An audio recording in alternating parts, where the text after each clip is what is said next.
Olympian Clara Hughes is biking across Canada right now on her big ride. And this is a big ride with a very important mission to raise awareness for mental health and break the stigmas associated with it. Now today, Clara's on day 28 of a whopping 110 days of cycling right across the country. And as we all know, winter and early spring have been a little bit brutal in Canada. And for some parts of this country, those seasons aren't even over yet. So we wanted to find out how cold weather is affecting Clara on her journey. So who better to be the guinea pig than Dan Riskin?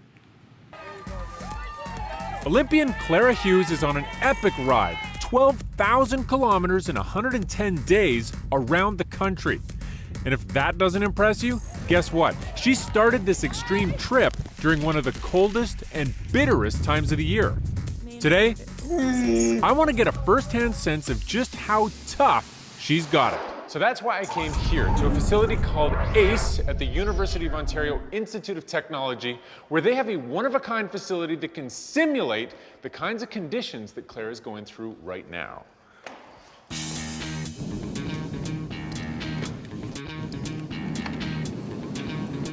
And I'm not doing this alone. I have Jessica Catarini with me from the University of Toronto. You're a physiology grad student, and you're going to help measure what's going on here. So what are you going to measure exactly? Today we're going to look at your heart rate, and we're also going to measure your oxygen consumption, which is a really good indicator of how hard you're actually working on the bike today. All right. So how do you do that? Today I'm going to strap on a heart rate monitor.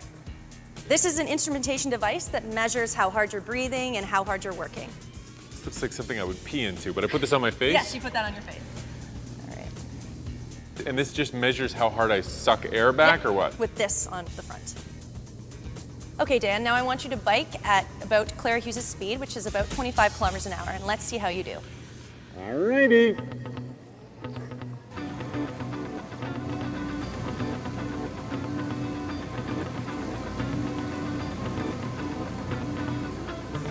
He thinks he can do this all day. Okay, you can stop now. So your heart rate was 125 and your oxygen consumption was 21 mils per kilogram per minute. You know, it didn't feel that bad. You could physiologically do that all day. So I'm Clara Hughes, basically. 25 kilometers an hour, I could do that all day. That's what she's doing. It's the same thing, right? Well, not quite. She's biking outside. So what we're going to do is we're going to turn on the wind in the tunnel, and I'm going to turn up the resistance on your bike so that you feel the wind. Like her? Like she does. All right, let's do it. Okay, John, increase the wind speed to 35 kilometers an hour. All right.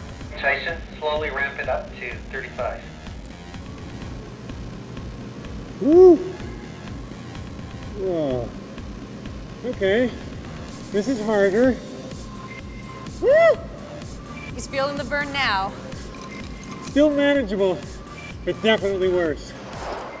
Okay, Dan, how'd that feel? Well, that was definitely harder. Well, your heart rate was 20% higher and your oxygen consumption was 50% higher. So you're definitely working, and you were building up lactic acid, so you couldn't do that all day. Yeah, that was way harder. So there you go. A little bit of wind makes a big difference, and that's why this is harder for Clara Hughes than it would be in a gym or something like that. And our experiment is all finished. Oh, no, you're not quite done yet. Clara Hughes is biking in Canada. So let's throw some elements at you to see how hard that is. Okay.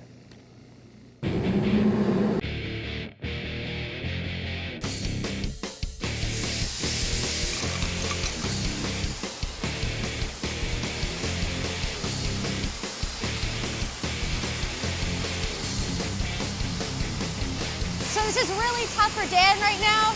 He's working almost to his maximum capacity in the snow, and this driving wind is really making him work super hard. Are you done? You're done. You're done. That is about all I can take.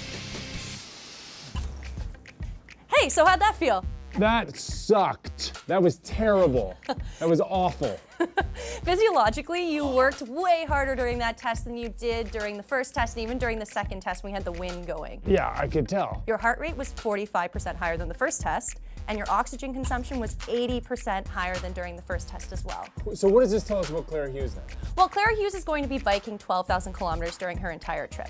If she was dealing with these elements all the time, which she may not be, she will probably be biking physiologically about 20,000 kilometers. That's what it would feel like. Okay, all right. But I mean, that was a little extreme. I mean, she's going to have bad days, but presumably not all of them will be like that. No, but she is going to have to deal with altitude as she goes up into the mountains. In the summer leg of her tour, extreme temperatures. There are going to be a lot of elements thrown at her. All right. Okay, well, Jessica, thank you so much for torturing me. Hope you enjoyed it. I did not enjoy it. I did enjoy it a little bit, but it was pretty rough.